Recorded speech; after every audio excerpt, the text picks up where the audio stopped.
जय माता दी फ्रेंड्स, मैं साधना शर्मा अपने चैनल मून की mummy real life real home में आपका स्वागत करती हूँ। फ्रेंड्स, आज श्रावण मास की हरियाली सोमवती अमावस्या है। हरियाली सोमवती अमावस्या कुछ ज़्यादा ही खास होती है क्योंकि इसमें हम तुलसा जी की भी फेरी लेते हैं और पितरों की पूजा तो हर महीने की अमावस्या को की ही जाती है। तो फ्रेंड्स, सबसे पहले मंदिर को साफ कर लिया है, अपने भगवान जी को मैंने स्नान करा दिया है, तस्वीरों को पोंछकर टीका लगा दिया है। किसी भी पूजा में पवित्रीकरण करना अवश्य चाहिए और आचमन करना चाहिए, आवाहन करना चाहिए, सभी भगवान को टीका लगाना चाहिए, पुष्प अर्पित करना चाहिए और जो हम खीर बनाते हैं उसका भोग लगाना चाहिए। मिष्ठान, फल, ये सब का तो भोग हम लगाते ही हैं, लेकिन खीर का भोग भी ज़रूर लगाना चाहिए। पितरों की पूजा तो करते ही हैं।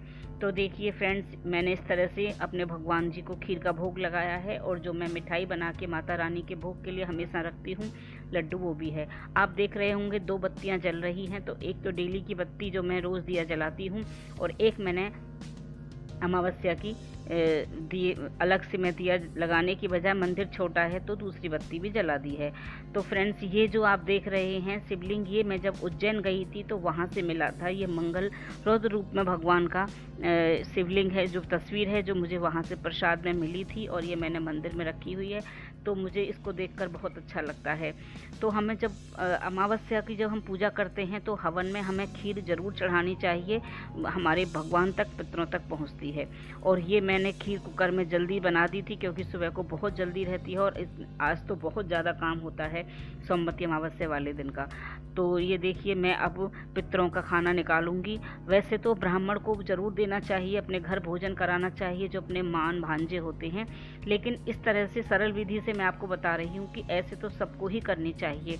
जिनके घर में बड़े हैं करने वाले, मम्मी हैं, सब हैं, तो वो कर लेते हैं तो अच्छी बात है, नहीं तो इस तरह से 2 रोटी पर खीर रखकर हमें गाय को ज़रूर निकाल देनी चाहिए। पितरों के नाम की बड़ी सुख शांति मिलती है।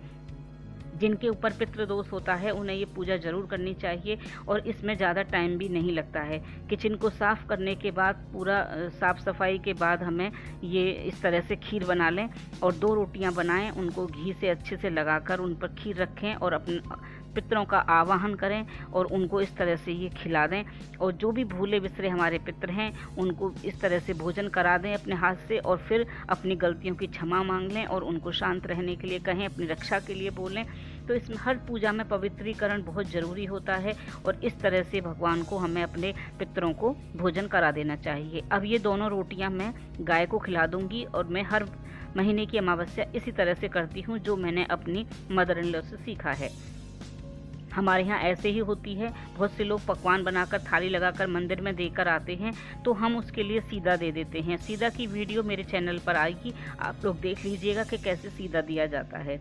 और अब मैं तुलसा जी की पूजा करूँगी। तो पहले हमें अपने पितरों का खाना निकालने के बाद ही दूसरी पूजा करनी होती है तुलसा जी की, क्योंकि मेरी मदर इन लॉ बोलती थी कि जो हम जल तर्पण करते हैं तो वो फिर पितृ देवता उसी को लेकर चले जाते हैं। तो इसलिए हम बाद में ही करते हैं। सूर्य नारायण को जो जल देना होता है, तुलसी को, शिव जी को, ये हम बाद में करते हैं। पहले पितरों का हम खाना निकाल देते हैं।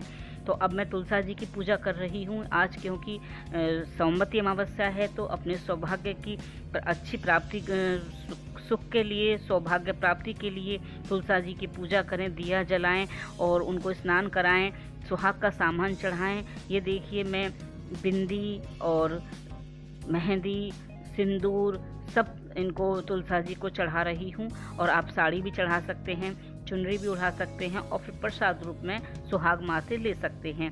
ये बहुत शुभ होता है कि इस तरह माँ को सुहाग चढ़ाएं और फिर प्रसाद रूप में आप उसको ले लें और आप खुद स्वयं उस सुहाग को पहनें। अगर आप किसी को देना चाहें तो दे भी सकते हैं, उसमें भी कोई बुराई नहीं है। तो ये देखिए, मैं सिंदूर, मेहंदी, लिपस्टिक, बिंदी, काजल सब तुलसा जी को चढ़ा रही हूँ। ये सिर्फ जो सोमवार को अमावस्या पड़ती है उसी पर करते हैं, हर अमावस्या को नहीं करते। तो क्योंकि फिर बाद में कुछ लोग पूछते हैं कि हर अमावस्या को करते हैं क्या आप? ऐसे तो नहीं, ये सिर्फ सोमवार की जो अमावस्या पड़ती है, सोमवती अमावस्या, उसको ही इस तरह से पूजा करके और फिर हम परिक्रमा ले लेते हैं। जो पहली बार सोमवती अमावस्या की फेरी लेते हैं उनको धान से और पान से लेनी चाहिए। बाद में आप किसी भी श्रृंगार के सामान से, खाने की चीज़ से फेरी ले सकते हैं। आपकी जितनी श्रद्धा है 108 ले लीजिए या आप 11 ले लीजिए, जितनी आपसे हो जाए। अब मैं भोले बाबा को स्नान करा रही हूँ। ये मैंने शिवलिंग गमले में रखा हुआ है, मैं यहीं इनको स्नान इस तरह से करा देती हूँ, क्योंकि आजकल कोरोना में मंदिर नहीं जा पा रहे हैं। तो मैं इस तरह से यहाँ, ये शिवलिंग मेरी मम्मी ने मुझे रामेश्वरम से ला के दिया था, तो ये मेरी बड़ी श्रद्धा है इनमें, मैं इसी तरह से इनकी पूजा करती हूँ। उसके बाद मैं आ गई हूँ अब पीपल पे पूजा करने के लिए, क्योंकि पितृ देवताओं की पूजा अमावस हो या पूर्णमासी हो तो हमें पीपल के वृक्ष में ज़रूर पूजा करनी चाहिए। और पीपल के वृक्ष में हमारे पितृ देवता विष्णु भगवान, शंकर भगवान, ब्रह्मा जी सभी इसमें वास करते हैं। तो इस तरह से हमें स्नान कराना चाहिए, दूध से, दही से, घी से, शक्कर से। इस तरह से हम स्नान कराते हुए मंत्र बोलते रहना चाहिए। और घृतम स्नानम समर्पयामि, दही स्नानम समर्पयामि, मधुर स्नानम समर्पयामि, दूध दही स्नानम समर्पयामि, इस तरह से आप बोलते रहिए। और गणेश भगवान का पूजन, मतलब जो भी हमारे देवता हैं हम सबका इस यहाँ पर नाम लेते रहना चाहिए, पूजन करते रहना चाहिए। हे महादेव, माँ गौरी सहित आप यहाँ पर विराजमान हैं। शंकर भगवान, हे गणेश भगवान, आप लक्ष्मी सहित यहाँ विराजमान हैं। इस तरह से और कच्चा सूत की 6 फेरी लगाकर जनेऊ पहना दें, पुष्प चढ़ाएं, अक्षत चढ़ाएं, अक्षतम शरमपयामि, इस तरह से धूप दीपम समर्पयामि।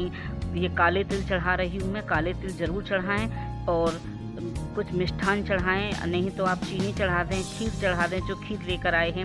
यहाँ पर कुत्ता, कौवे, चींटी, ये बिना झोली के फ़कीर हैं बेचारे, यहाँ घूमते रहते हैं, तो इनको भोजन मिल जाता है। और फिर दीपक जलाएं, धूप दीपम समर्पयामि, कच्चा सूत पीपल में बांध दें, फेरी ले लें। तो इस तरह से हमें पीपल की पूजा पूर्णमासी को और अमावस्या को जरूर करनी चाहिए। अगर आप नहीं जा पाते हैं तो आप घर में ही पूजा कर लीजिए तुलसा जी की। अगर पीपल पर नहीं जा पाते हैं तो तुलसा जी की पूजा घर पर जरूर कर लेनी चाहिए। और इस तरह से मैं फेरी ले रही हूँ और 7 परिक्रमा हमें पीपल की करनी चाहिए। तो ये परिक्रमा लेने के बाद इस तरह से, हाँ आप देख रहे हैं लोग खाना रख जाते हैं, पूड़ियाँ, सब्जी, खीर सब बनाकर अपने पितरों के नाम की, कच्ची लस्सी, दूध दही, मिठाई, और ये सब जो भी यहाँ पे हैं, ये कुत्ते, कौवे, चींटियाँ, ये सब खाते हैं। तो ये कहीं ना कहीं तक उन तक पहुँच जाता है, ये श्रद्धा है अपनी। लोग इसको कुछ ऐसे भी बोलते हैं कि ऐसा नहीं होता, तो ये अपनी श्रद्धा है। हमारे सनातन धर्म में ये सब लिखा हुआ है शास्त्रों में, तो हमें ये मानना भी चाहिए।